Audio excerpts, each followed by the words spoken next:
Well, big question on the ballot in New Jersey. Voters deciding yesterday to legalize recreational marijuana. And a Republican stronghold is expected in two key congressional races on Long Island. Political expert Javier Lacayo from SKD Knickerbocker joining us throughout the morning. Glad you can be with us.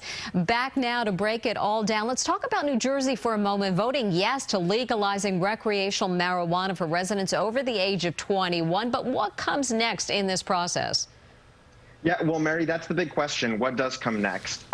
Voters have approved like you said, the legalization of recreational marijuana, but the framework and what that actually looks like in the state is still to be decided by the legislature and by the governor. What you're going to see is a lot of pressure to not just make sure that this new market reinvest back into the community, but that it specifically invests in communities of color that have been disproportionately affected by the drug war in New Jersey and across the country for decades. Let's talk about Long Island now. In the 1st and 2nd congressional districts, you had Lee Zeldin in Suffolk County holding on to his spot, and also fighting off Nancy Goroff, and also Peter King's replacement, Andrew Garbarino. With that was supposed to be a tighter race than it actually was when he declared victory last night. Yeah, Chris, a lot of these races were supposed to be a lot tighter with the blue wave, really, that a lot of the polling was showing. And so what you're seeing is that in the same way that Biden was not getting the 8 to 9 point margins that the polling was indicating in the Midwest, a lot of these really swing districts, even in blue states like New York, have not necessarily come through for the Democrats over the last 24 hours. So it's disappointing for the Democrats, but they're still going to maintain the majority in the House, and so it'll be interesting to see what happens with the Senate. And Javier, you've been following the presidential race minute by minute. Tell us what you're seeing now in some of those swing states.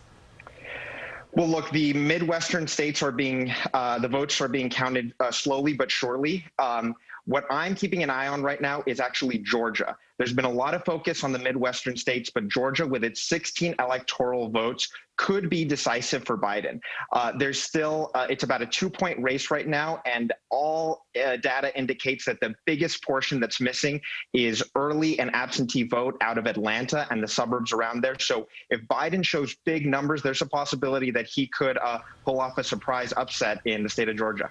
Right now, with these states being too close to call, both do have a separate pathway to 270, as you can see. But getting back to what you were saying before about the polling, the president, in the numbers that we're seeing already, has really outperformed a lot of the early data that was out there, that a lot of people were the numbers people were working with. Yeah, absolutely. In Wisconsin, for example, the final polling average there was around 9 points at the 538 average. And what you're seeing now is what's looking like a nail-biter race. There's going to be a lot of questions, I think, coming out of this election. This is now the second presidential cycle in a row where there has been a significant polling error.